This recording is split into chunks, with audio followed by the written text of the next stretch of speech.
హల్లెలూయా. మంచిది. కాస్త సామాజిక దూరాన్ని పాటిస్తూ పరిస్థితులు బాగలేవు గనుక దేవుని మందిరంలో మనందరము భయభక్తులు కలిగి నివసించటం ఎంతో ధన్యత, ఎంతో మేలు. ఈ మధ్యాహ్న కాల సమయంలో ప్రాముఖ్యమైన మాటలు మనం విందాం. ఇక మీ మనసులన్నీ దేవుని వాక్యం మీద ఉంచండి. వినుట వలన ఏం కలుగుతుందట? మరి తినటం ద్వారా భారీ ఎత్తున పెరగాల్సిన మొత్తం పెరుగుతూనే ఉంటాయి. చెప్పాలి ఒక్కసారి హల్లెలూయా. అల్పుడను, చాలా చిన్నవాడను, నన్ను ప్రేమించి ఈ యొక్క వేదిక మీద మాట్లాడటానికి దేవుడు చక్కటి కృపను అనుగ్రహించారు. ఈ దినం దేవుడి సన్నిధిలో మనం ఎలా ఉండాలి, మన పట్ల దేవుడు చెప్తున్న అచంచలమైన కృప ఏమిటి, ఎందుకు మనలను దేవుడు ఏర్పరచుకున్నాడు, ఏ ఉద్దేశము చేత దేవుడు మనల్ని నడిపిస్తున్నాడు అని ఒక చక్కటి ఆత్మ సంబంధమైన మాటలను మనం విందాం. యెహోషువ గ్రంథంలో 1వ అధ్యాయము 5వ వచనాన్ని చక్కగా ఒకరు చదివి సహాయపడవలసిందిగా కోరుకుంటున్నాను. నీవు బ్రతుకు దినములన్నిట ఏ మనుష్యుడు నీ ఎదుట నిలబడలేకుండా ఉంటాడు. హల్లెలూయా, హల్లెలూయా. నా దేవుడు చెప్తున్న చక్కటి వాగ్దాన సంబంధమైన మాట, నీవు బ్రతుకు దినములన్నిట, నీవు ఎన్ని రోజులు బతుకుతావో, నీవు సంవత్సరము బతికినా, 2 సంవత్సరాలు బ్రతికినా, లేక 70 సంవత్సరాలు బ్రతికినా, 60 సంవత్సరాలు బ్రతికినా, నీవు బ్రతికిన దినములన్నిట ఏ మనుష్యుడు నీ ఎదుట నిలబడలేడు. చెప్పండి ఒక్కసారి ఆమేనని. ఆమేన్. నీవు జీవించిన దినములన్నిట ఎవడు కూడా నీ ఎదుట నిలబడలేడు. యెహోషువతో చెప్తున్న చక్కటి వాగ్దాన సంబంధమైన దీవెనకరమైన మాట ఇది. యెహోషువను పిలిచాడు. యెహోషువను పిలిచి, యెహోషువ, నీవు నా సేవకుడివి, నీవు చేస్తున్న పరిచర్య మొత్తము నేను చూస్తూ ఉన్నాను, నీవు వెళ్తున్న ప్రయాణములో నేను నీకు తోడై ఉన్నాను, నీవు ఏ ప్రాంతము వెళ్ళినా, ఏ దిశ వైపు వెళ్ళినా నేను నీకు క్షమను అనుగ్రహిస్తున్నాను. అంత మాత్రమే కాదు, నీవు బ్రతుకు దినములన్నిట ఏ మనుష్యుడు నీ ఎదుట నిలబడలేడు. కొట్టండి చప్పట్లు ఒక్కసారి. హల్లెలూయా.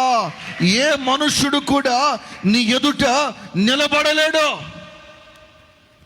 ఈరోజు చాలామంది జీవితాల్లో ఒకటే కన్నీరు, ఒకటే కలవరము. ఏమిటో తెలుసా కలవరము? అప్పులు వాళ్ళు వచ్చి ఇంటి ముందు నిలబడుతున్నారండి.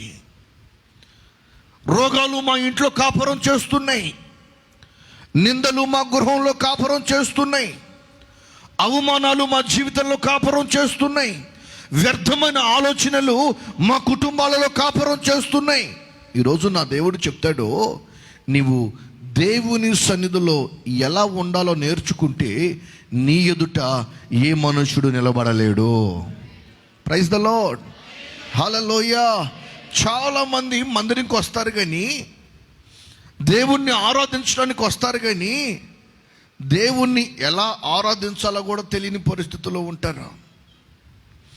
ఈరోజు నా దేవుడు చెప్తున్నాడు, నీ ఎదుట ఎవరు నిలబడలేరు. అంత చక్కటి మాట, అంత వాగ్దాన సంబంధమైన మాట యెహోషువతో మాట్లాడటానికి గల కారణం ఏమిటి? ధైర్యముగా దేవుడు ఈ మాట ఇద్దరితోనే మాట్లాడాడు. 1 యెహోషువకు చెప్పాడు, 2 దావీదుకు చెప్పాడు, నీవు బ్రతుకు దినములన్నిట కృపాక్షేమాలు నీ వెంట వస్తాయని. ఈరోజు మన బ్రతుకు దినములన్నిట ఏమి మనకు తోడుగా వస్తున్నాయి? నీవు బ్రతికిన దినములన్నిట కన్నీరు నీకు తోడొస్తుందా? అప్పుడప్పుడు ఎవరన్నా మరణించినప్పుడు మనం వెళ్తే అంటారు, ఈమె బ్రతికినంత కాలం కన్నీటితోనే బ్రతికిందయ్యా.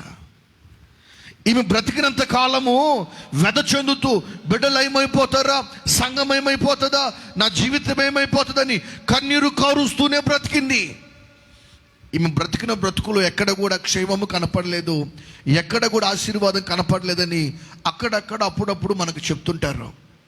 ఈ ఆత్మీయ పండుగలలో దేవుడు మనతో చెప్తున్న మాట, నీవు బ్రతుకు దినములనిట నీకు క్షేమము కలుగుతుంది.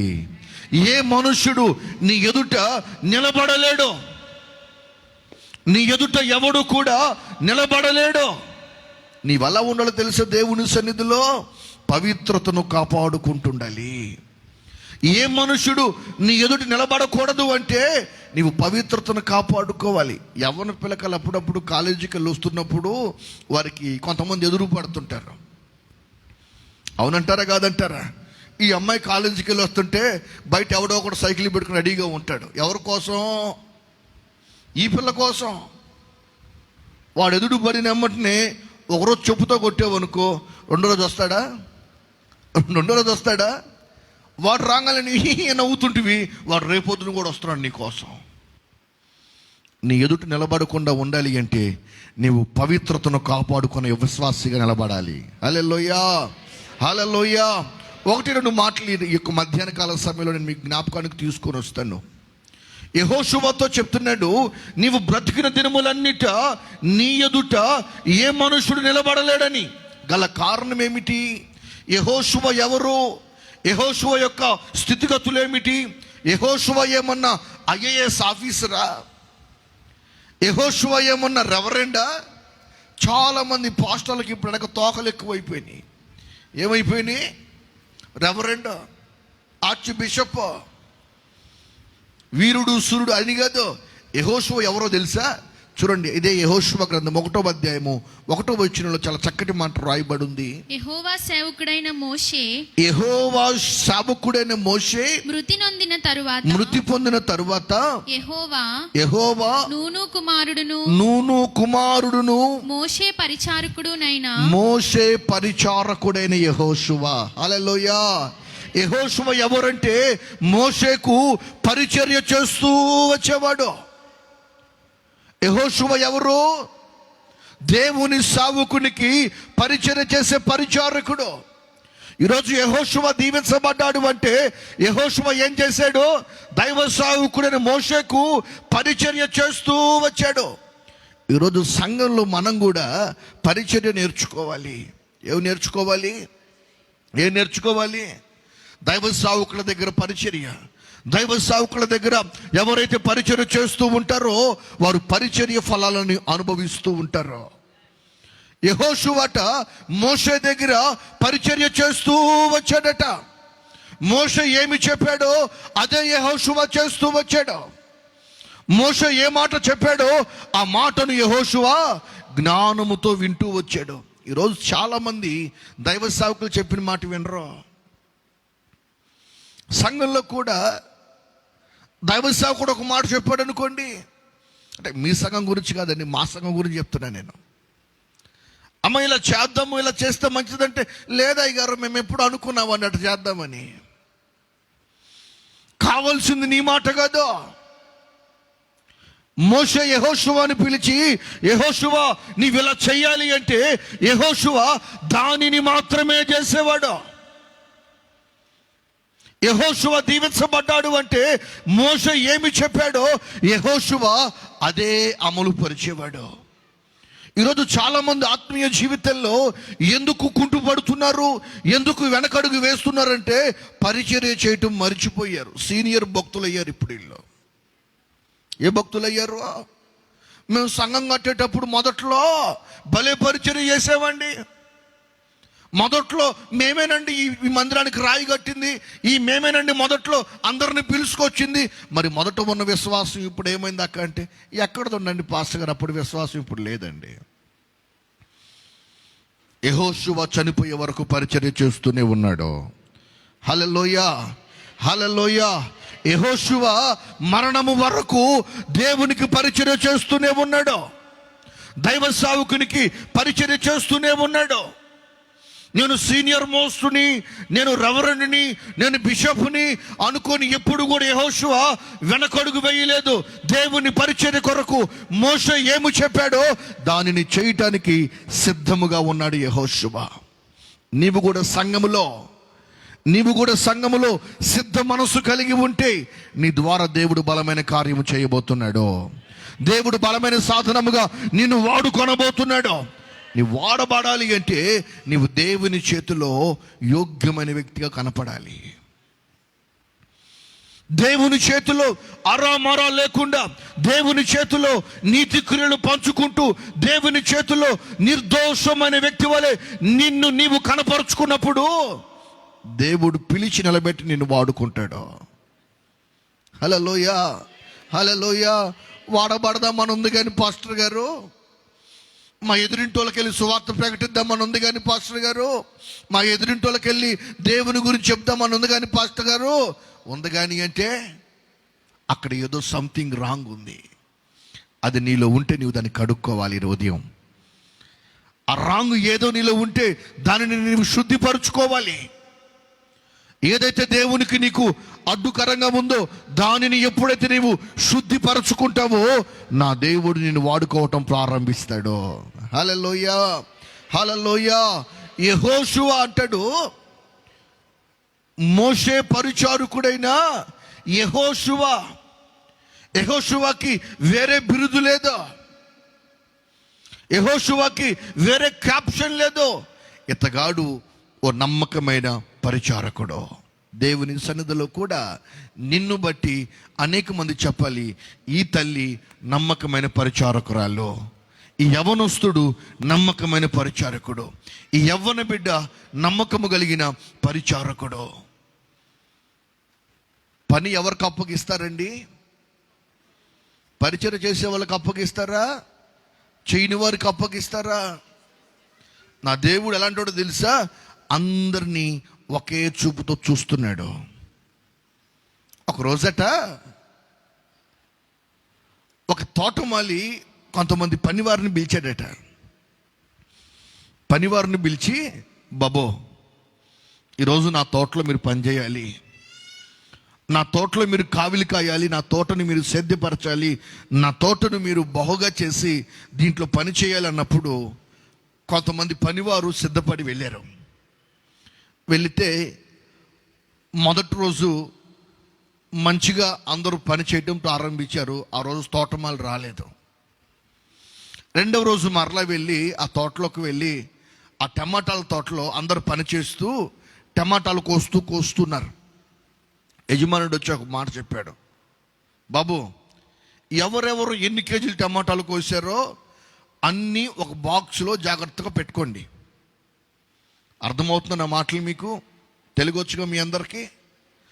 ఆ టమాటాలు బాక్స్లో ఎవరు ఎన్ని కోసారో అవన్నీ మీరు జాగ్రత్తగా ఎవరి పేరు వాళ్ళ దగ్గర పెట్టుకోండి.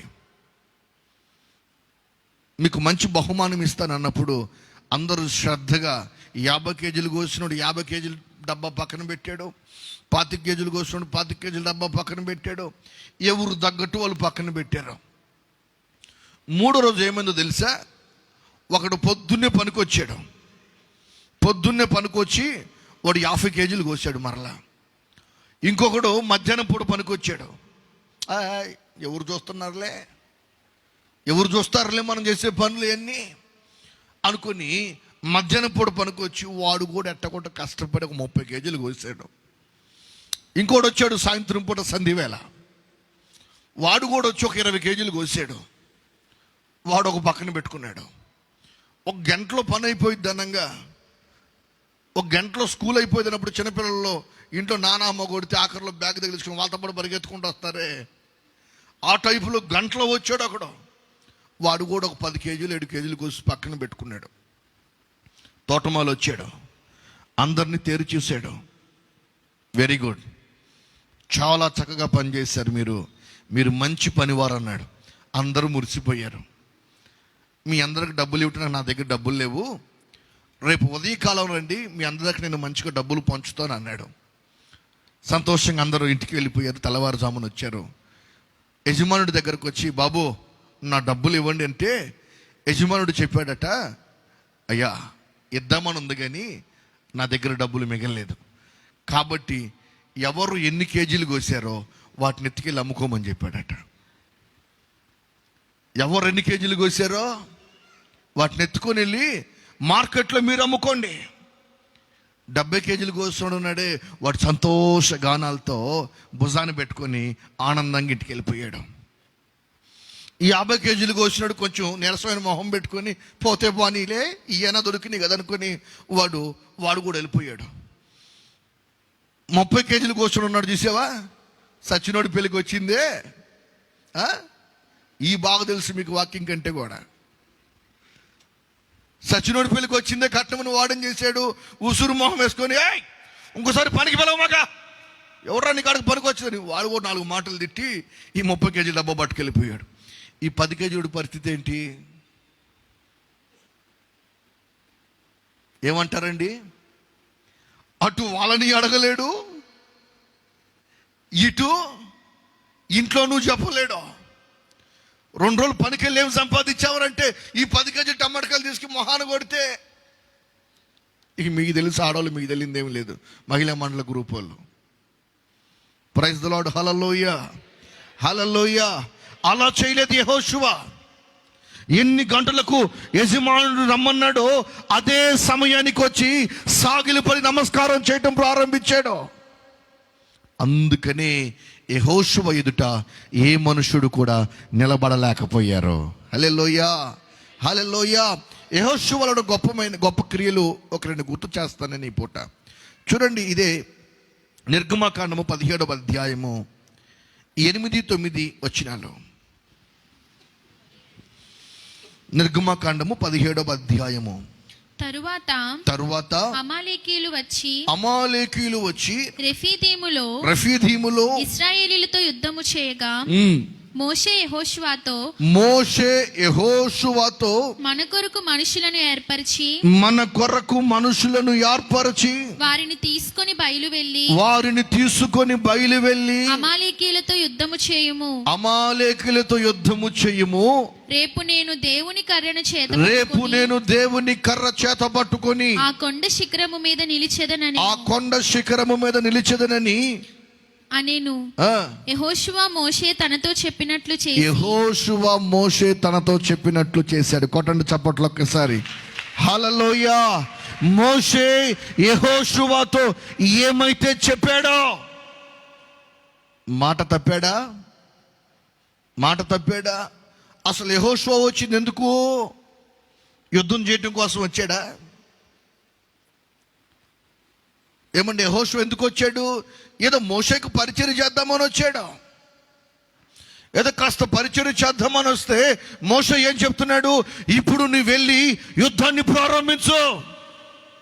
పాస్టర్ గారు, నేను వెళ్దామని ఉంది కానీ యుద్ధంలో ఏమన్నా అయిపోతే మా ఇంట్లో భార్య బిడ్డలు ఏమైపోతారు పాస్టర్ గారు? అసలే ఒక్క భార్య నాకు అంటే ఇటుకి 8 భార్యలు కావాలి. హల్లెలూయా. ఈ సాకులు చెప్పలేదు యెహోషువ. యెహోషువ జీవితంలో మోషే ఏమి చెప్పాడో దానిని ఆచరిస్తూ వచ్చాడు. మోషే యెహోషువతో ఎట్లా మాట్లాడుంటారు చెప్పండి ఒక్కసారి. మోషే దేవుడు మోషేతో ఎలా మాట్లాడితే మోషే యెహోషువతో అదే విధంగా మాట్లాడేవాడట. ప్రైజ్ ద లార్డ్, హల్లెలూయా. మోషేతో దేవుడు ఎలా మాట్లాడితే యెహోషువతో మోషే అలాగే మాట్లాడేవాడట. అర్థమవుతుందా మీకు? యెహోషువని పిలిచి, నాన్న యెహోషువ, నా బుజ్జోరు కొండగదే, నేను దేవుడితో మాట్లాడటానికి వెళ్తున్నానమ్మా, కొంచెం నువ్వు యుద్ధానికి రెఫ్రీదీంలో యుద్ధానికి వెళ్ళమ్మా బంగారు తల్లి అని బతిలాడి చెప్పాడా? నా బుజ్జోరు కొండగదే, సావుకొచ్చావమ్మా, సావులో బాధలు ఉంటాయమ్మా, యుద్ధం చేయాలమ్మా, యుద్ధ భూమిలో పరిగెత్తాలమ్మా, యుద్ధ భూమిలో అవి అన్నీ ఉంటాయమ్మా, నా బంగారు కొండ కదరా, కొంచెం యుద్ధానికి వెళ్ళరా అని బతిలాడి చెప్పాడా? దేవుడు మోషేతో ఎలా మాట్లాడాడో, రోషముగా మోషేతో ఎలా చెప్పాడో, మోషే అందరిని పిలిపించు, యుద్ధ భూమిలోకి రమ్మని చెప్పు, యుద్ధ భూమిలో యుద్ధము ప్రారంభించబడాలి. యుద్ధ భూమిలో దేవుని పక్షమై యుద్ధము ప్రారంభించబడాలి అన్నప్పుడు మోషే కూడా కోపంతో, ఏయ్ యెహోషువ, ఈడే ఉడ్ర పద్దాకలు ఇసుక్కుంటున్నాడు.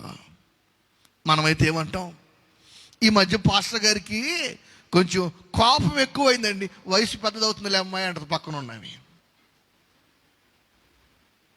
ఒకవేళ ఏమన్నా కొంచెం దండించి దైవ సేవకుల ఉపదేశాన్ని కొంచెం దండించి చెప్పారనుకో, కొంచెం బాధ కలిగి భారంగా చెప్పారనుకో, ఈ మధ్య అట్టగైనా అప్పుడులాగా లేదులే అమ్మాయి భక్తి. మరేమైంది, కొంచెం వయసు పెద్ద అయిపోయిందిగా, కోపం ఎక్కువైంది అయ్యగారికి. కాదు కాదు కాదు, వయసు ఎక్కువ అవటం కాదు. దేవుడు మోషేతో ఎలా మాట్లాడాడో మోషే కూడా యెహోషువతో అదే రీతిలో మాట్లాడటం ప్రారంభించాడు.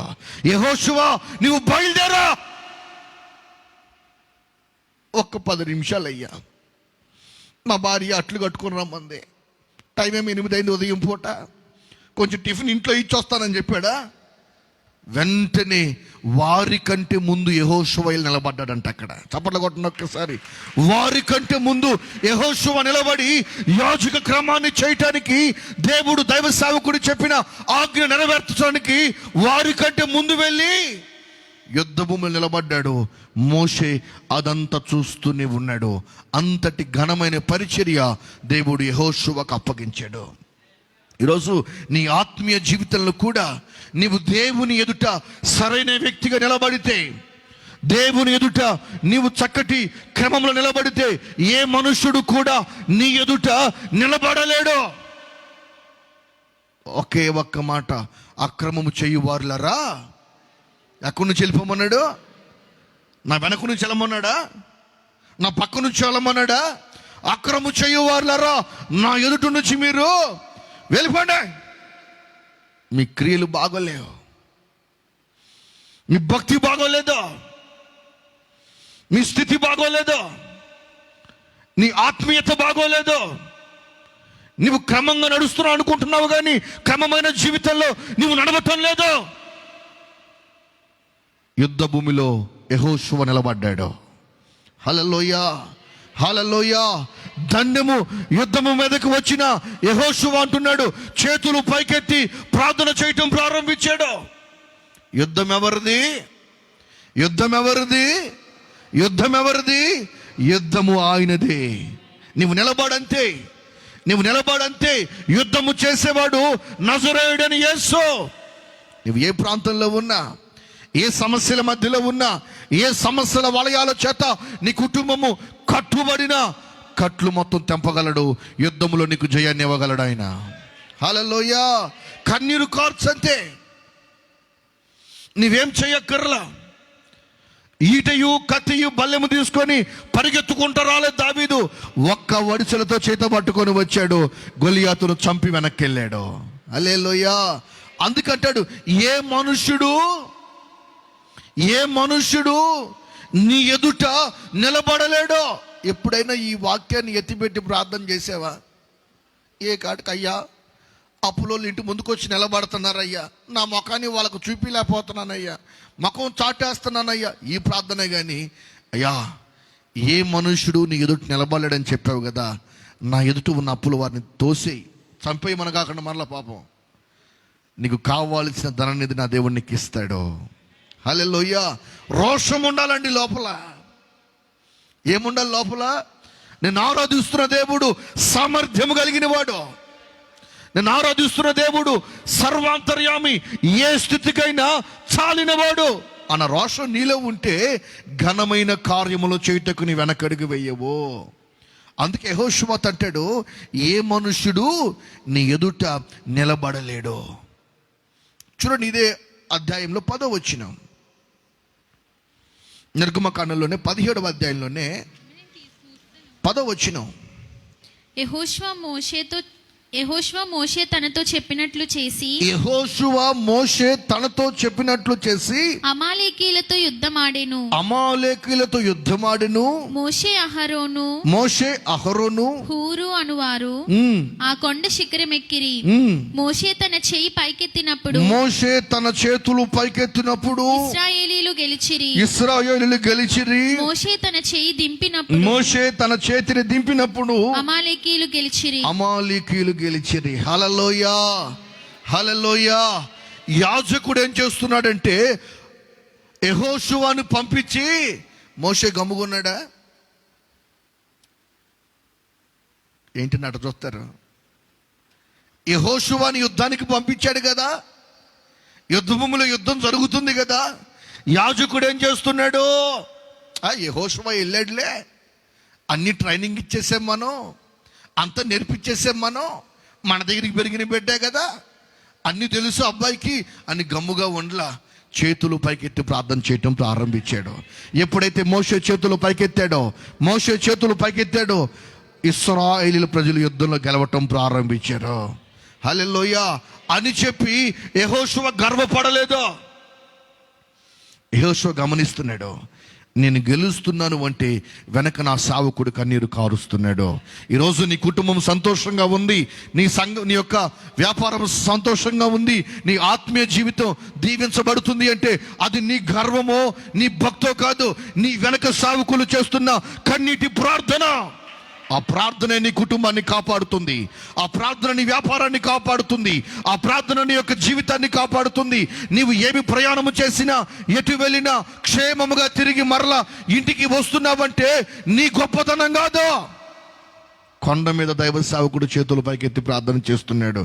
అయ్యా, కుడి ఎడమకు తెలియని ప్రజలయ్యా, ఏమీ తెలియని ప్రజలయ్యా, నీ పక్షమై పోరాడుతున్నారయ్యా, నిన్ను ఆశ్రయించారయ్యా, నిన్ను నమ్ముకున్నారయ్యా, వారిని నీవు చూడు అని దైవ సేవకులు ప్రార్థనలు చేస్తుంటే మీరు క్షేమకరంగా బ్రతుకుతున్నారు. అది నిజము ముమ్మాటికి నిజం. నా ప్రియమైన దేవుని జనంగమా, అందుకే దేవుడు అంటున్నాడు, ఏ మనుష్యుడు కూడా నీ ఎదుట నిలబడలేడు. మరొక మాట చూడండి, కీర్తన గ్రంథంలో 16వ కీర్తన, 23వ కీర్తన 6వ చరణం. బ్రతుకు దినములన్నీయు నేను బ్రతుకు దినములన్నీయు కృపాక్షేమములే నా వెంట వచ్చును. హల్లెలూయా. రెండవది బ్రతుకు దినములన్నిట. ఒకటి, నీవు బ్రతుకు దినములన్నిట ఏ మనుష్యుడు నీ ఎదుట నిలబడలేడు. రెండవది, నీవు బ్రతుకు దినములన్నిట కృపాక్షేమాలు నీకు తోడుగా ఉంచుతాడు. హల్లెలూయా. కావాలా వద్దా? ఏం కావాలి? ఉప్మా పెసరట్ట? ఏంటి తల్లులారా, కొంచెం గట్టిగా చెప్పండి తల్లులారా. ఏం కావాలి? కృప, క్షేమము. ఈ కృప ఎక్కడ ఉంటుందో క్షేమము కూడా దాని ప్రక్కనే ఉంటుంది. హల్లెలూయా. నీవు కృప పొందుకుంటే, నీవు కృప పొందుకున్న వ్యక్తివైతే, నీవు కృప పొందుకున్న విశ్వాసివైతే, నీవు కృప పొందుకున్న ఆత్మీయ సహోదరివైతే క్షేమము నీతోనే ఉంటుంది. ఆమేన్. హల్లెలూయా. క్షేమం ఎక్కడుందని ఆ ఊరు ఈ ఊరు తిరగక్కర్లేదా? ఎవరి దగ్గరికి వెళ్తే క్షేమము, ఎక్కడికి వెళ్తే క్షేమము, ఎక్కడ ఉంటే క్షేమమని ఆ ఇల్లు ఈ ఇల్లు తిరగవలసిన అవసరం లేదు. నీవు కృప పొందుకుంటే క్షేమము నీతో పాటే ఉంటుంది. దావీదు అంటాడు, నేను బ్రతుకు దినములన్నిట, నేను ఎన్ని సంవత్సరాలు బ్రతుకుతానో, నేను ఎన్ని దినాలు దేవుని సన్నిధిలో ఉంటానో అన్ని దినాలు కృపాక్షేమములు నా వెంటే ఉంచాడు. అందుకని చిల్లర మార్చి 10 రూపాయలు సందా చేస్తానని చెప్పలే. చిరకాలము నేను యెహోవా సన్నిధిలో నివసిస్తాను. నా బ్రతుకు దినములన్నిట కృపాక్షేమములు ఉంచాడు ఆయన. ఏ రోజు బ్రతకాలో, ఏ రోజు మరణించాలో అవన్నీ ఆయనకు తెలుసు. అందుకని నేను జీవించిన సంవత్సరాలన్నీ కృపను క్షేమమును నాతో పాటే పెట్టాడు. నేను ఎక్కడికి వెళ్ళినా ఇప్పుడు ఏమొస్తాయి నాతో పాటు? కొంతమంది వెంట కుక్కలు పడుతుంటాయి. ఏమొస్తుంది కొంతమంది వెంట చెప్పరేంటండి, కుక్కలు పడుతుంటే నిజం. వాడు తినింది అరక్క, వాడికి నడవటం చేతగాక బిర్జీ ఎక్కి ఏం చేస్తాడు, మార్నింగ్ వాకింగ్ అని కుక్కను పట్టుకొని తిరుగుతుంటాడు. కుక్క లేకపోతే నడకరాదు వాడికి. అవునా కదా? మీ ఊర్లో ఏమో కానీ మా ఊర్లో చాలామంది, నేను కూడా వాకింగ్కి వెళ్దాం అనుకున్న ఉదయం పూట, కొంచెం లావు వస్తున్నాను అందరూ అంటుంటే వాకింగ్కి వెళ్దాం అనుకుంటే నా దగ్గర కుక్క లేదు. అది కూడా చెప్తాను వినండి, నా దగ్గర ఏమి లేదు, కుక్క లేదు. మా నాన్నేమో కుక్క తెచ్చుకున్నానంటే చర్చి జనం రారా అంటాడు. నిజమేగా, కుక్క ఉంటే విశ్వాసులు గమకం రాత్రిపూట అవ్వు అంటే వీళ్ళేమంటారు, అమ్మాయి ఆ పాస్ గారింటికి పోతే కుక్క ఉండేది కానీ పక్కన దగ్గరికి వెళ్దాంపా అంటారు. అవునా కదా? అవునా కదా? రాత్రిపూట ఆ పాస్ గారిని లేపాలంటే మళ్ళీ కుక్క లేచిద్ది, ఎందుకు వచ్చిన బాధలో పక్కింట్లో ఇంకో పాస్టర్ ఉన్నాడికి వెళ్దాంపా అంటారు. సావుకులంగా మాకు మీరే, మీకు చాలా సంఘాలు ఉన్నాయి. హల్లెలూయా, హల్లెలూయా. ఇది కాకపోతే ఇంకోటి అనేవాళ్ళు లేరా? అనేవాళ్ళు లేరా? గద్దింపుకు లోబడిన వాడితో కృపాక్షేమాలు వెంటనే ఉంటాయి. హల్లెలూయా, హల్లెలూయా. నేను రెడీ అయ్యాను వాకింగ్కి వెళ్దామని. పొద్దున్న ఒకడు పరిగెత్తాడు కుక్కను పట్టుకొని. వాడు కుక్క ముందు పరిగెత్తుతుంది, వీడు వెనక పరిగెత్తున్నాడు. నేను కూడా వాడితో పాటు పరిగెత్తే, ఏంటి పాస్టర్ గారు ఎప్పటి నుంచి వస్తున్నారు అన్నాడు. కొత్త ఫ్రెండ్ నాకు మళ్ళా. ఈ పొట్టే ప్రారంభించారంటే కుక్కను కొనుక్కోపోయావా అన్నాడు. ఇదేంట్రా, వాకింగ్కి వెళ్ళాలంటే ఏం కావాలి? నిజమేనేమో కుక్క కావాలి అనుకుని నేను కుక్కను తెచ్చుకున్నా. వచ్చి నా కుక్క ఏం చేసింది తెలుసా, మా అబ్బాయిని మా అమ్మాయిని ఇద్దరిని గరిచింది. దెబ్బతో కుక్క వదిలిపెట్టే వాకింగ్ మర్చిపోయా.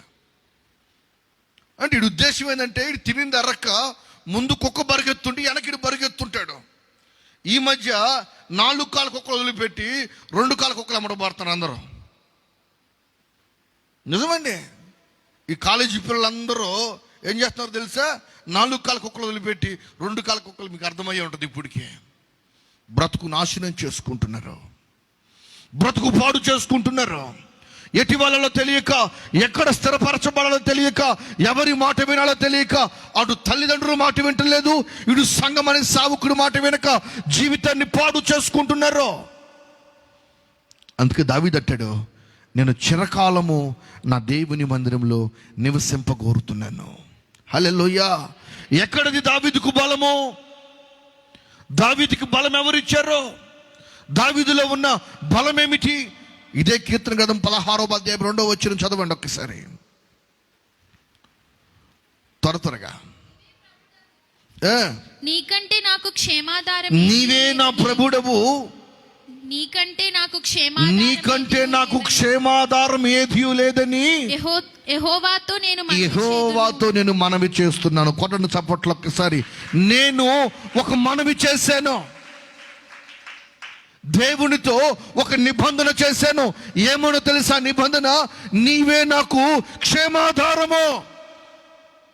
అందరినీ నమ్మాడు, అందరినీ ఆశ్రయించాడు, అందరి వైపు తిరిగాడు, అటు వెళ్ళాడు ఇటు వెళ్ళాడు. అన్ని చోట్ల తిరిగిన తర్వాత దావీదు ఆలోచించాడు, నేను క్షేమంగా ఉన్నాను అంటే నా మామ ఆశతో కాదు, నా భార్య సంపాదించిన సంపాదన కాదు, నాకు క్షేమము దయచేసేవాడు ఆయన. హల్లెలూయా. చిన్నవాడండి, చిన్నవాడు, అల్పుడు. ఒకరోజు అన్నదమ్ములు యుద్ధంలో ఉంటే, యుద్ధ భూమిలో ఉంటే అన్నదమ్ములు క్యారేజ్ ఇద్దామని వెళ్ళాడు. అందుకే వెళ్ళాడు. ఎందుకని వెళ్ళాడా? దేనికి వెళ్ళాడు? మంచి చపాతీలు, మంచి రొట్లు మంచిగా అంతంత రొట్లు వండి పెడితే ఆ ఇద్దామని వెళ్ళాడు. ఆడికి వెళ్ళిన తర్వాత దావీదు చెవులో ఒక మాట వినపడుతుంది. ఏమని వినపడుతుంది? రేయ్, ఎవడైనా వచ్చాడా ఈరోజు? అమ్మో, నేను ఇప్పుడే వచ్చాను, వాడెవరు నన్ను చూశాడు అనుకున్నాడు.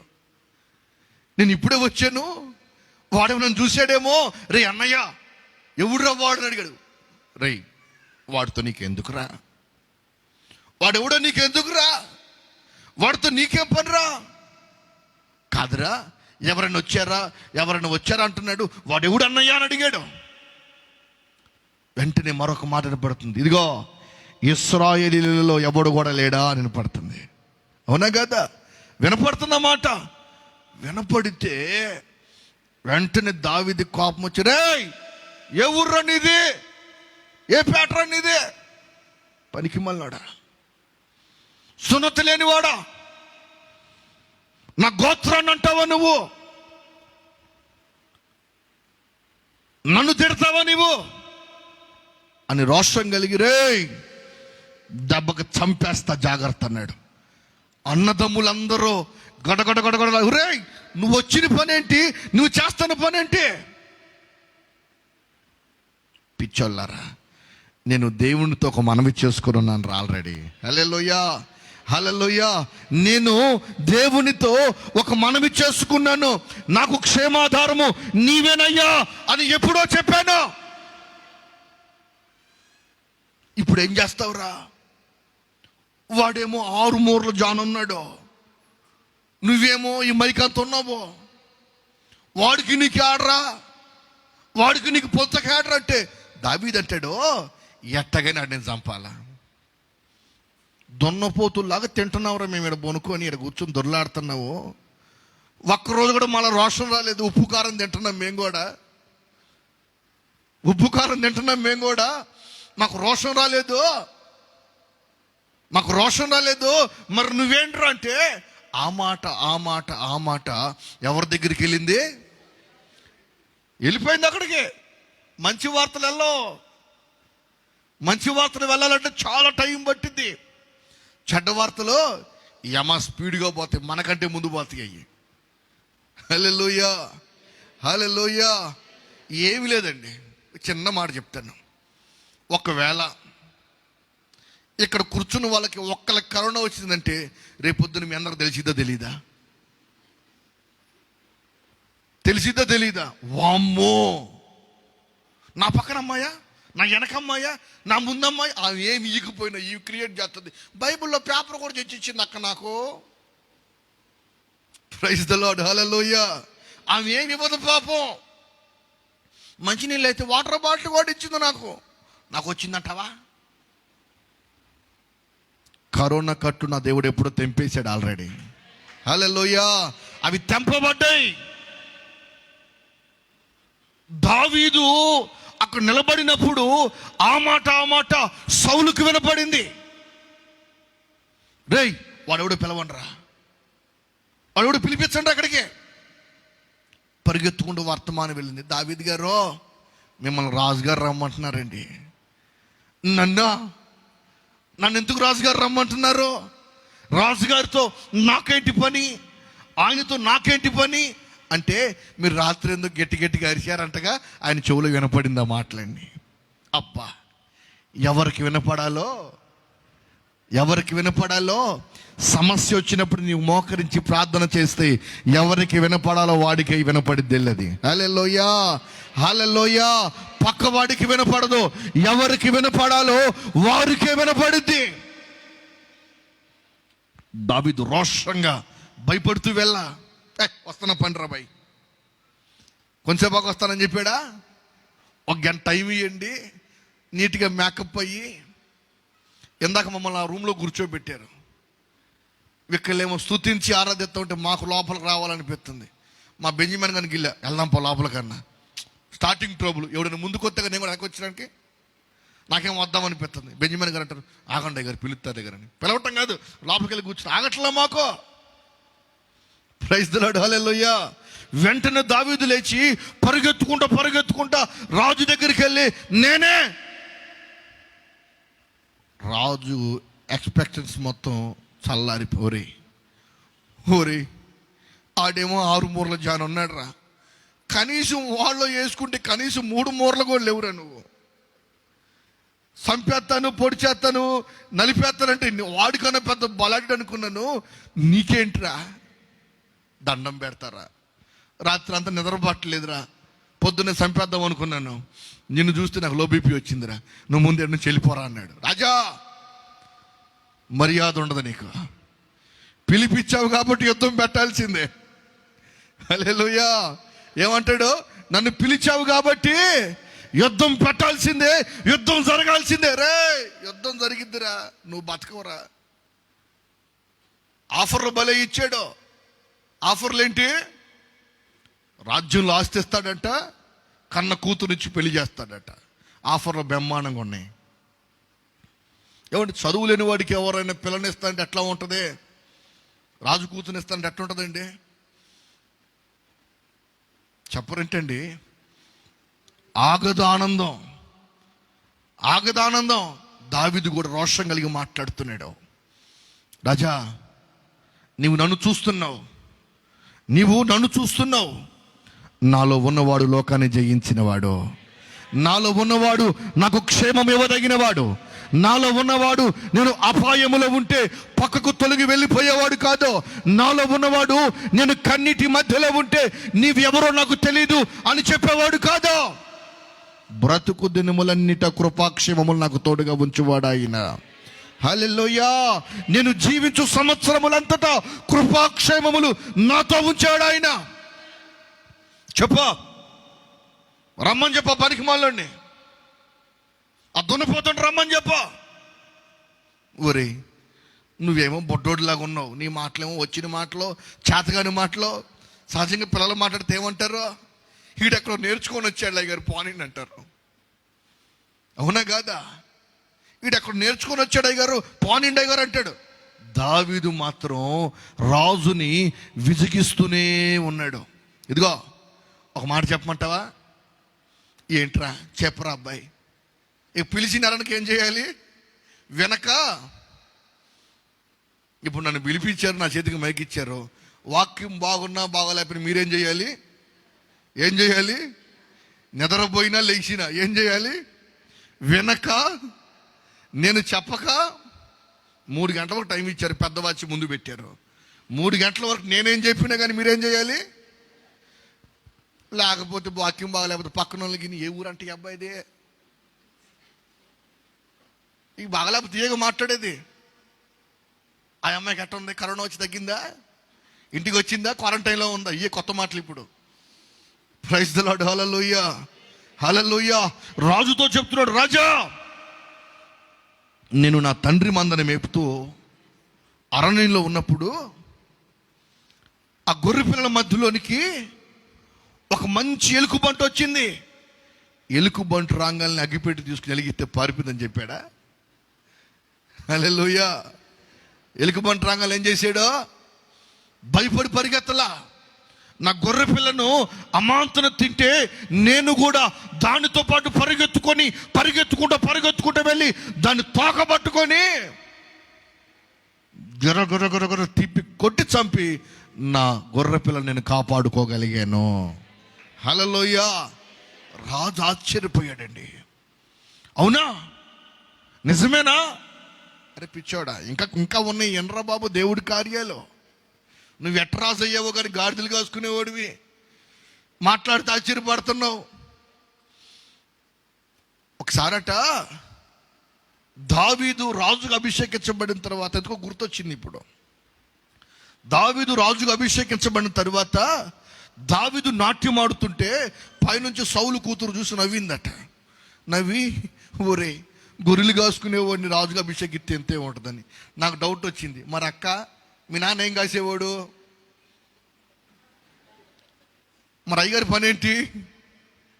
దావీదని ఇంకా గొర్రెలు కాసుకునేవాడు, దెబ్బలు లేవు, గాడిదేం చేస్తుంది? వెనకాలతో దంతది. మరి అయ్యగారి పొరదేగా. Praise the Lord. Hallelujah, hallelujah. అది మాత్రం కాదు, అమాంతున సింహము వచ్చి నా గొర్రె పిల్లను తింటే నేను పరుగెత్తుకుంటూ వెళ్ళి ఆ గొర్రె సింహము నోటిని చీల్చి నా గొర్రె పిల్లను కాపాడాను. సింహాల నోలులో నుంచి నన్ను కాపాడిన వాడు ఈ సున్నత లేని వాడు వాడెంత?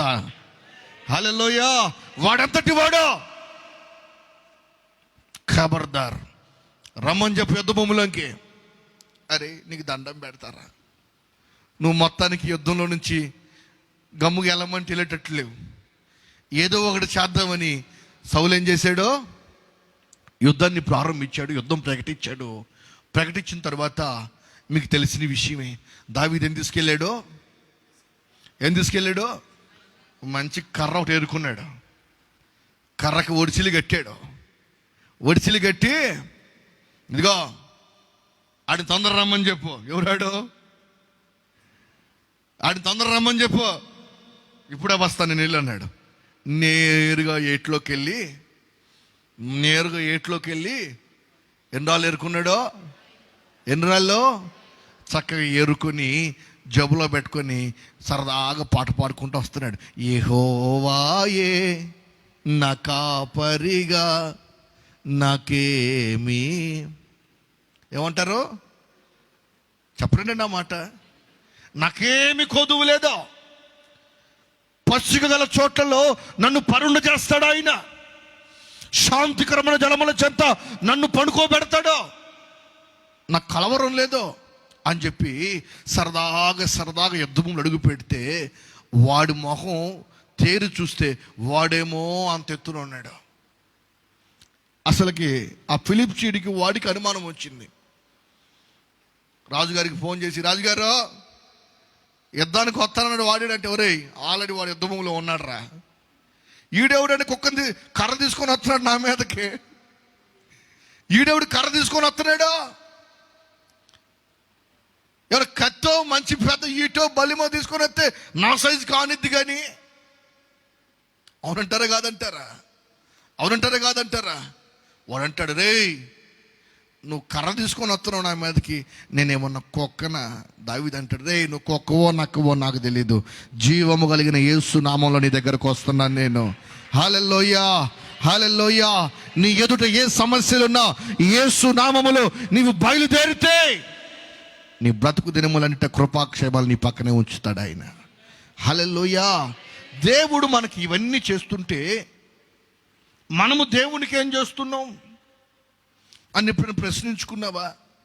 దేవుడు మన దగ్గర నుంచి ఏమి కోరుకుంటున్నాడు? దేవుడు మన మనసులో నుంచి ఏమి ఆశిస్తున్నాడో చూడండి. మాట దినవృత్తాంతాల క్షమించండి, ద్వితీయోపదేశకాండము 17వ అధ్యాయము 20వ వచనం.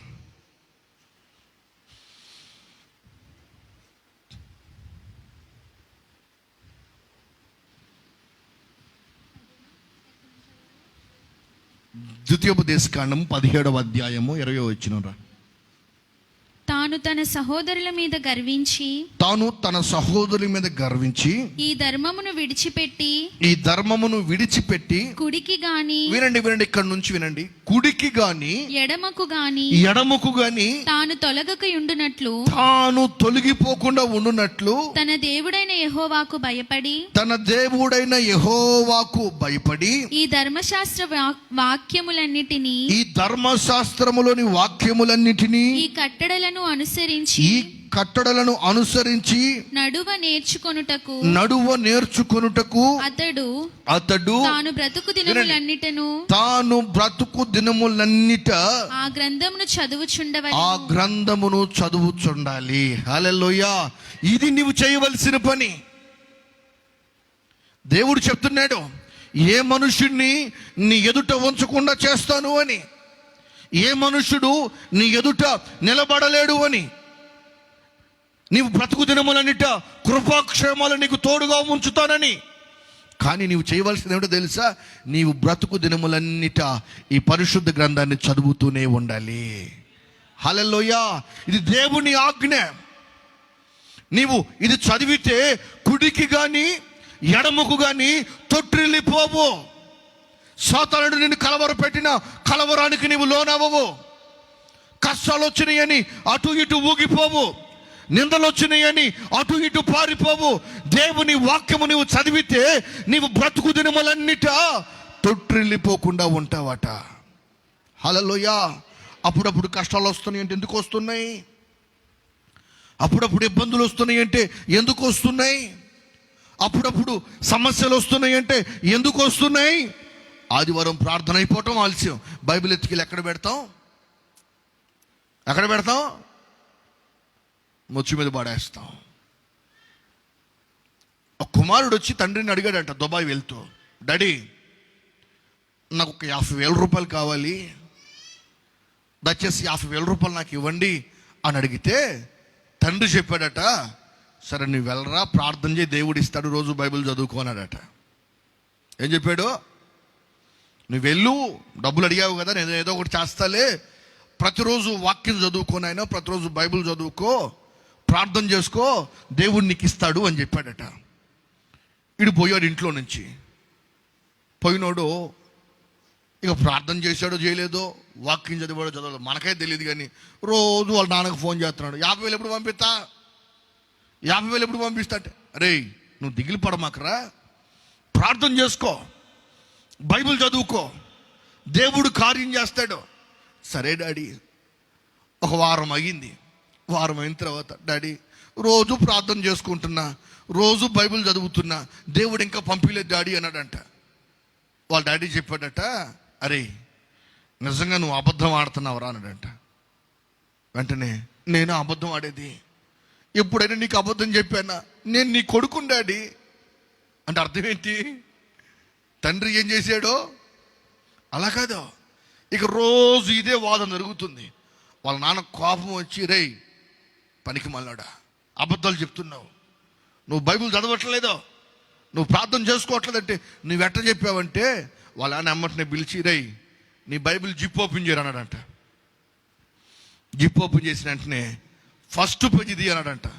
ఫస్ట్ పేజీ తీసిన వెంటనే 50,000 రూపాయల చెక్ దాంట్లో ఉందట. హల్లెలూయా, హల్లెలూయా. అర్థమైందా మీకు? 50,000 రూపాయల చెక్ ఎక్కడ ఉంది? బైబిల్లోనే ఉంది. మరి వాడు బైబిల్ చదువుతున్నాడా? బైబిల్ చదువుతున్నాడా? కొంతమంది ఏమి చెప్తారో, ఇప్పుడేనయ్యా దేవుడు నాతో మాట్లాడి పక్కింటికి వెళ్ళాడు. ఏమి మాట్లాడాడమ్మా నీతో దేవుడు? ఏమి చెప్పాడమ్మా దేవుడు నీకు? ఎవరికి చెప్పొద్దని చెప్పాడయ్యా. ప్రైజ్ ద లార్డ్, హల్లెలూయా. ఎవరికి చెప్పొద్దని చెప్పాడయ్యా. ఇది కాదు నీవు చేయవలసిన భక్తి. నీవు బ్రతుకు దినములన్నిట నీకు కృపాక్షేమము కావాలి అంటే నీవు ప్రతిరోజు దేవుని వాక్యాన్ని చదవాలి, పరిశుద్ధ గ్రంథాన్ని నువ్వు పఠించాలి. కుడికి కానీ ఎడమకు కానీ తొట్టిల్లకుండా ఉంటావు. చాలామంది పఠిస్తున్నట్లే ఉంటారు. సువార్త మన పేరు పెట్టిన సువార్త ఉండదు, విశ్వాసం మన పేరు పెట్టిన విశ్వాసం ఉండదు, మార్తం మన పెరుగు పెట్టుతాం, మా జీవితంలో మర్యాద కనపడదు. ఇది కాదు కావాల్సింది. నీవు దేవుని వాక్యాన్ని పఠించాలి, దేవుని వాక్యము నీ హృదయంలో ఉండాలి, దేవుని వాక్యము నీ హృదయంతరంగాలలో చొచ్చుకొని పోవాలి. అప్పుడు మాత్రమే ఏ మనుష్యుడు నీ ఎదుటి నిలబడలేడో. మసిబూసి ఏదో అంటారు, ఏంటండి ఏకాయది చెప్పండి, ఏం కాదు, నేను మీలాంటి మనిషిని, ఏదో మీరు చెప్తే ఏనాలని ఆశపడ్డాను. మసిబూసి మారేడుకాయ చేయలేం. ఆ మధ్య ఒక ఇంటికి వెళ్ళిన ప్రార్థన చేయడానికి నేను ముగిస్తున్నాను. ఎప్పటి నుంచో అడుగుతుంది మా భక్తురాలు, పాస్టర్ గారు ఒకసారి మా ఇంటికి వచ్చి చిన్న ప్రార్థన చేసిపోండి అయ్యా, ఒక కాలు పెట్టి ప్రార్థన చేసిపోండి అయ్యా అంటుంది. సరేలే, ఇంత బతిలాడుతుంది కదా, ఫోన్ చేసి చెప్పి, అక్క పలానా టయానికి వస్తాను అక్క అన్న. అబ్బో మధ్యాహ్నం టైం అయిందిగా, ఖచ్చితంగా ఇక్కడే మీరు భోజనం చేయాలయ్యా. వామ్మో, ఆ వ్యక్తిని మందిరంలో తట్టుకోవడం అంతంత మాత్రం. అందరికి ప్రార్థన చేసిన తర్వాత ఆమెకి ఆఖరిలో ప్రార్థన చేస్తా. ఆమె గురించి బాగా తెలుసు నాకు. వరుసగా నిలబడితే నేను ప్రార్థన చేయను ఆమెకి. ఆమె గురించి నేర్చుకుంది. ఈ మధ్య ఆఖరిలో వస్తుంది. జ్ఞానం ఉండదు. చాలామంది నిలబడ్డారే సావుకులు, వరుసగా చేసుకుంటూ వస్తారేమో, మనం మాట్లాడకూడదని ఉండదు. ఎంతమంది ఉన్నా గంట సేపు ఏదేదో మాట్లాడుతూ ఉంటుంది. ఉపయోగం వచ్చే మాట ఒకటి కూడా నిజం ఉండదు దాంట్లో. Praise the lord. ఉంటారు అక్కడక్కడ ఉంటారు, కొంతమంది తగులుతుంటారు మాకు. సరే అని చెప్పి ఆమె అట్లా ఆఖరు నిలబెడతా. సరే మొత్తానికి, అమ్మ భోజనం వద్దు ఏమొద్దు, నువ్వేమో ఆత్మీయురాలివి, బైబిల్ మొత్తం 30 సార్లు చదివేసి నవిలి మింగేసిన దానివి, బ్రతుకులో ప్రార్థన ఎక్కడ కనపడదు నీకు. ఏం కనపడదు? కనపడదు నిజంగానే. మరి చెప్పమంటే సాక్ష్యం తీసుకుని నేను 70 సార్లు బైబిల్ చదివాను అంటుంది. మరి 70 సార్లు బైబిల్ చదివి ఎట్ట ప్రార్థన చేయాలి? అది రాదు ఆ మనిషికి. సరే మొత్తానికి ఆ ఇంటికి నేను ఒక బ్రదర్ని తీసుకుని వెళ్ళానండి. ఇంట్లోకి వెళ్ళగానే ఈ గృహానికి అధిపతి క్రీస్తు యేసే అని ఉంది. వామ్మో. బీరువా మీద ఒక వాక్యం ఉంది, నీ ధననిదంతా నాలో దాచుకో అని. ఎంతటి భక్తి. బెడ్రూమ్లో ఉంది, దీనికి కావిలి కాయవాడు ఆయనే అని. కొండ అండి, కొండ తెలుసుగా, మట్టి కొండ, మంచినీళ్ళ కొండ. మీ ప్రాంతంలో ఏమంటారో కానీ అదేనా? ఆ కూజ కొండకు కూడా ఒక వాక్యం, దప్పిక కొను వారులారా నీటి యొద్దకు రండి అంది. వామ్మో, ఎంతటి వాక్యమా! అయ్యి బాబోయ్ అనుకున్నా. అద్దం దగ్గరికి వెళ్ళాను నేను. అద్దం దగ్గరికి వెళ్తే సినిమా హీరోయిన్లు ఇప్పుడు అతికించున్నాయి. నేనుండి నాకెందుకు, నేను కుదురుగా ఉండకూడదు, నువ్వు అక్కో ఇట్రా మాటని పిలిచా. పిలిచి ఏందయ్య గారు అంది. ఏందక్క ఈ బొమ్మలు, ఎంత వాక్యం ఇంట్లో బొమ్మలు ఉండొచ్చు అంటే, నేను చూడలేదు పాస్టర్ గారు, మా పిల్లకాయలు అతికిచ్చారేమో. రే చిన్నవాడా ఇట్రారా అని పిలిచింది. నిజం చెప్తానండి, పిల్లలు మాత్రం అబద్ధం చెప్పరు. హల్లెలూయా. వాడిని పిలిచి, ఎవరమ్మా చిన్న ఈ బొమ్మలు అతికిచ్చిందంటే, మొన్న నువ్వేగా మా కొనుక్కొని వచ్చావు గ్రీటింగ్ మొక్కలు అన్నాడు. ఫ్యూజ్ ఎగిరిపోయింది ఆమెకి. ఊరుకో, నేను ఎప్పుడు కొనుక్కొని వచ్చాను రా. ఇంతే పాస్ కంటే, అమ్మో నువ్వు పాస్ గారి ముందు అబద్ధం చెప్పమాక, అతికిస్తానికి గమ్ము నువ్వేగా ఇచ్చింది, ఇక్కడ అతికించమని చెప్పింది నువ్వేగా. పాస్టర్ గారు మా అమ్మ అబద్ధం చెప్తుంది కానీ ఆమె కొనుక్కొని వచ్చింది పాస్టర్ గారు అని చెప్పాడు. ఇక దెబ్బకు ఆమె ఫిలిమెంట్లు ఏమైపోయినాయి, రాలిపోయినాయి. సరే అన్నం తింటున్నాం, భోజనం పెట్టి తింటున్నాం. నా పక్కనోడు కొంచెం ఆవేశపరుడు. రే వాడికి ఏం వచ్చిందంటే, కొంచెం ఎంటికి పడింది అన్నంలో. ఏం పడింది? వాడి కోపం వచ్చి అడుగుతా అంటున్నాడు. నేనంటే అడిగితే కడిగిద్దిరా నిన్ను, లేనిపోయింది కబక్కని అడిగావు అనుకో, అసలే పాస్టర్ నువ్వు నీకు ఆడ ఓర్పేడుంది అంటదిరా. లేనిపోయింది మందిరికి ఈ మనిషి మానేసింది కాక 10 మందిని మానేపించింది, డేంజర్ పర్సను. అన్నంలో ఎంటికే గారు పక్కన పెట్టరా అన్న. వాడు నేను ఒప్పుకోను, అడగాల్సింది అన్నాడు. సరే మీ ఇద్దరు చూసుకుంటారు, నాకెందుకు వచ్చిన బాధ. వాడు అడుగుతాడంటే, ఆమె కడుగుతాడంటే మధ్యలో నాకెందుకు ఇంకా, చూసుకుంటారా అని చెప్పా. సులోచన అక్క అన్నాడు. అంటే మీ పేరు, ఆమె పేరు సులోచన అమ్మలేండి. సులోచన అక్క ఇట్రా అన్నాడు. ఏంటి బాబు పిలిచావా అని వచ్చింది. ఏంది ఎంటికి పడవచ్చు అన్నంలో, పాస్టర్ గారు అన్నంలో అంటే తలగిక్కుంటుంది. నేను అనుకున్నా ఇడు బుక్ అయ్యాడరా అని. పాస్టర్ గారు దేవుడి చిత్తం లేకుండా ఏ ఇంటికి కూడా ఓడదు అన్నాడు కదండి. అంటే ఇప్పుడు అర్థం ఏంటి? దేవుడి చిత్తం లేదు ఏ ఇంటికి కూడా ఊడి కింద పడదో, తెల్లగా అవ్వదు, నల్లగా అవ్వదు అన్నాడు కదండి. అంటే ఇప్పుడు అర్థం ఏంటి? పడితే పడిందిలే, నోరు మూసుకొని తినరా అని. నేను చెప్పాను కదరా, ఆ నోట్లో నోరు పెట్టమాకరా అన్న.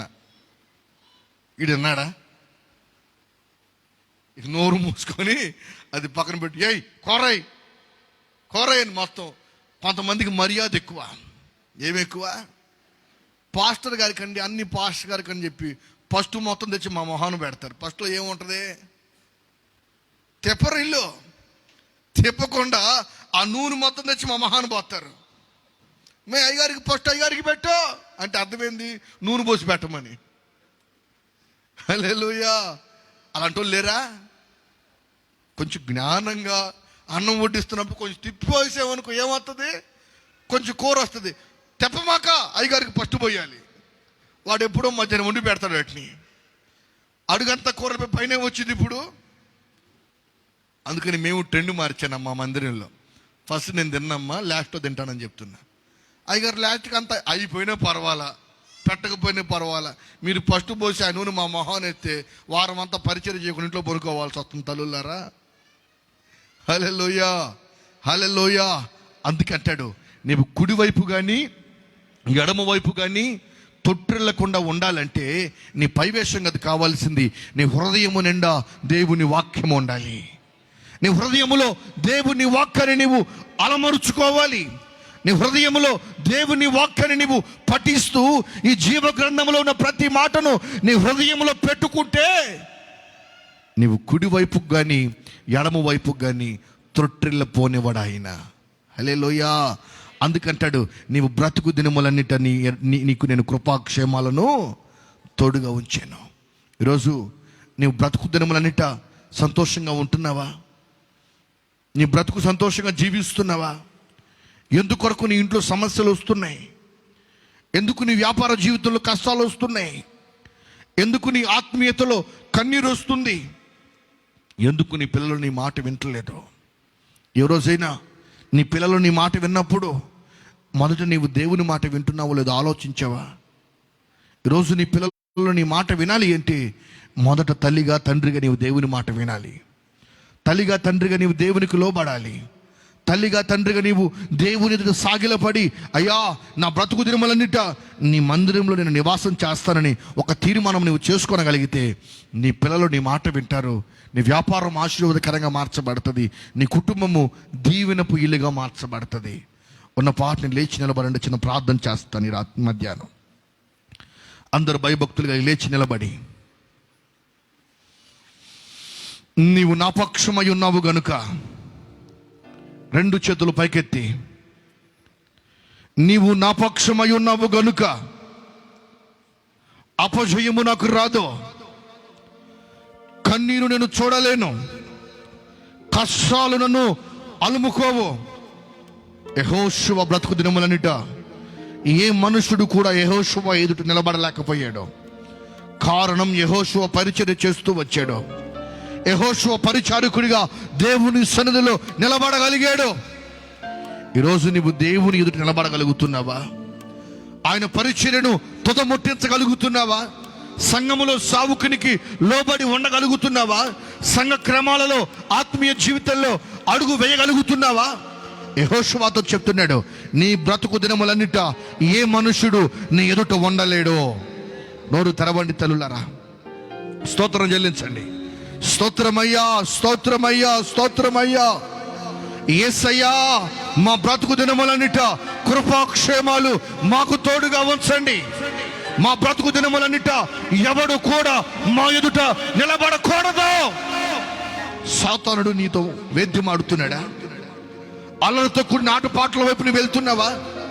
లోకము వైపు, లోకపు ఆచారాల వైపు నీ బ్రతుకు నడుపుతున్నావా? యెహోషువ అలా చేయలేదు. యెహోషువ పరిచర్య చేస్తూ వచ్చాడు. దైవ సేవకుడు ఏ మాట చెప్పాడో, దైవ సేవకుడు ఏ మాట చెప్పాడో దానిని మాత్రమే నిర్వర్తిస్తూ వచ్చాడు యెహోషువ. ఈరోజు నువ్వేం చేస్తున్నావు? సంఘములో నీ పాత్ర ఏమిటి? సంఘములో నీ స్థితి ఏమిటి? సంఘములో నీవు పరిచర్య చేయగలుగుతున్నావా? పరిచర్య ధర్మాన్ని నీవు నిర్వర్తించగలుగుతున్నావా? యాజకుని మాటకు లోబడి ఉండగలుగుతున్నావా?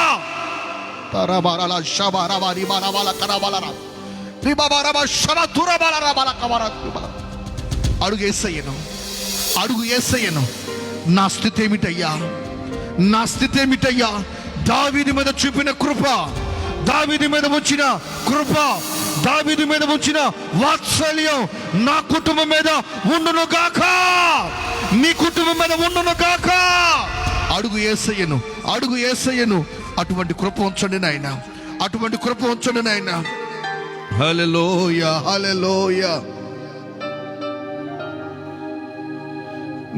నీ పరిచర్యను తుదముట్టించుటేనా నియమమాయనే. నీ సన్నిధిలో నీ పొందుకోరే నీ సేవకుడానైతిని. ఆహా నా ధన్యత, ఓహో నా భాగ్యము, ఏమని వివరింతును. ఆహా నా ధన్యత, కొడుగడిగా హల్లెలూయా. ఏమని వివరింతును, ఏమని వివరింతును. నేనెందుకని నీ సొత్తుగా మారితిని. యేసయ్యా నీ రక్తము చే కడుగబడినందున నీ అనాది ప్రణాళికలో హర్షించెను నా హృదయ సీమా. నీ అనాది ప్రణాళికలో గట్టిగా హర్షించెను నా హృదయ సీమా. ఆహ నా ధన్యత, ఓహో నా భాగ్యము, ఏమని వివరింతును. ఆహ నా ధన్యత, ఓహో నా భాగ్యము, ఏమని వివరింతును. నేనేమని వివరింతును. నేనెందుకని నీ సొత్తుగా మారితిని. హల్లెలూయా, హల్లెలూయా, హల్లెలూయా. ఈ దినం ఒక చక్కటి తీర్మానం చేసుకునేవు. దేవునితో ఒక ఒడంబడిక, దేవునితో ఒక ఒడంబడిక. దేవా, బలము కలిగిన కార్యాలు చేయాలనుకుంటున్నాను, బలము కలిగిన మార్గము వైపు నడవాలనుకుంటున్నాను. ఏదో అడ్డుపడుతుంది, ఏదో ఆటంకం కలిగిస్తుంది, ఏదో నీ వైపు తిరగనివ్వకుండా అడ్డుకుంటుంది. బ్రతుకు దినములన్నిట ఎవరు చెప్పలేని మాట, ఎవరు ఇవ్వలేని మాట, ఎవరు నోరు తెరిచి బలపరచలేని మాట. బ్రతుకు దినములన్నిట ఏ మనుష్యుడు నీ ఎదుట నిలబడలేడు. అది సమస్య అయినా, అవి నిందలే అయినా, అవమానాలేనైనా, కన్నీరైనా, అది ఏదైనప్పటికీ నీ ఎదుట ఉండకుండా చేసే దేవుడు నా దేవుడు. వినయ భయభక్తులు కలిగి ప్లీజ్ ఒక్క క్షణం చేతులు పైకెత్తి, ఒట్టి చేతులు మావి మీరు పట్టుకోండి అని అడగండి. అయ్యా, ఒట్టి చేతులు మావి, మా చేతుల్లో ఏమీ లేదు, నిష్ప్రయోజనకంగా ఉండిపోయాం, మమ్మల్ని బలపరిచేవాడు ఎవడు లేడయ్యా, నిష్ప్రయోజనమై ఉన్నాము, మా చేతులు పట్టుకోనండి. మోషే చేతులు పైకెత్తినప్పుడు ఇశ్రాయేలు ప్రజలు గెలిచారు. నీవిక్కడ ఉండి చేతులు పైకెత్తి ప్రార్థన చేస్తే నీ భర్తకు మారు మనసు వస్తుంది. ఇక్కడ నీవు చేతులు పైకెత్తి ప్రార్థన చేస్తే నీ భర్త వ్యాపారంలో జయం అనుభవిస్తాడు. ఇక్కడ నీవు చేతులు పైకెత్తి ప్రార్థన చేస్తే నీ భార్య నీ మాట వింటుంది. ఇక్కడ నీవు చేతులు పైకెత్తి ప్రార్థన చేస్తే సమస్యలు తొలగిపోతాయి. కృప సమృద్ధిగా కలిగిన మా తండ్రి, మీ ఘనమైన దివ్యమైన నామానికి శిరస్సు వంచి నమస్కరిస్తున్నాను. ఎవరికి యాకోబు దేవుడు సహాయకుడగునో, ఎవడు తన దేవుడని యెహోవా మీద ఆశ పెట్టుకునునో వాడు ధన్యుడు అని మీరు మాట్లాడారు. ఈ ఉదయకాలన్నీ నీ మాటగా ఏ మనుష్యుడు నీ ఎదుట నిలబడలేడని యెహోషువతో చెప్పినట్లుగా నీవు బ్రతుకు దినములన్నిట కృపా క్షేమాలు నీతోనే వస్తాయి అని దావీదుతో చెప్పినట్లుగా మమ్మల్ని బలపరిచారు, మాతో మాట్లాడారు. పరిశుద్ధుడా, మీ యొక్క ఉన్నతమైన వాత్సల్యానికై స్తోత్రం. చిన్న బిడ్డల వలె కన్నీరు కారుస్తున్నారు స్వామి, చిన్న బిడ్డల వలె అంగలు అరుస్తున్నారయ్యా. వారిని మీరు తేరు చూస్తున్నందుకై స్తోత్రం. వారిని తాకండి, ఎత్తబడిన చేతులు మీరు పట్టుకుందురుగాక, ఎత్తబడిన చేతులు మీరు బలపరచుదురుగాక. బలము దయచేయండి. బలాద్దుడని గిద్యోన్, నేను నీకు తోడై ఉన్నానన్నట్లుగా ఇక్కడ కన్నీరు కారుస్తున్న ప్రతి బిడ్డకు మీరు తోడే నిలబడండి, ఆదరించండి, ఆశీర్వదించండి. ఈ యొక్క సభల చివరి మధ్యాహ్న కోడికలో నీవు మాట్లాడిన ప్రతి మాటకై స్తోత్రం. ప్రేమతో నన్ను ఆహ్వానించిన అయ్యా ప్రసాద్ పాలన పరిచయను దీవించండి, ఆశీర్వదించండి. ఇంకను అనేక ప్రాంతాల్లో బలమైన సాధనంగా నీ సావుకుని వాడుకోనండి. దీప స్తంభం మీద పెట్టిన దీపం ప్రజ్వరిల్లునట్లుగా అన్న ప్రజ్వరిల్లునుగాక. ఆయా ప్రాంతాలని సావుకుని వాడుకోనండి. ఘనమైన బలమైన పరిచర్యను అన్న ద్వారా మీరు చేర్చుకో ఉద్దేశించినందుకై స్తోత్రాలు. అల్పుడు నాతో మీరు మాట్లాడారు. ఈ మధ్యాహ్న కాల ప్రతి వాక్కు నీ యొక్క రెక్కల చాటును భద్రపరచుకోనమని యేసు నామములో అడుగుతున్నాము తండ్రి, ఆమేన్. మన ప్రభు అయిన యేసుక్రీస్తు వారి యొక్క కృప, తండ్రి అయిన దేవుని దీవెన, పరిశుద్ధాత్ముని యొక్క అన్యోన్య సహవాసము, సన్నిధి, ప్రేమ ఈ కింగ్స్ అపోస్టలిక్ టెంపుల్కును ఇక్కడ చేరి ఉన్న మీకును ఈ పరిచయం నడిపిస్తున్న దైవ సేవకులందరికీ ఆయన వచ్చు వరకు మనం మరణించు వరకు సదాకాలము బ్రతుకు దినములన్నిటి తోడే ఉండి కృపాక్షేమములతో నింపునుగాక. ఆమేన్. మీ అందరికీ నా హృదయపూర్వకమైన వందనాలు. ప్లీజ్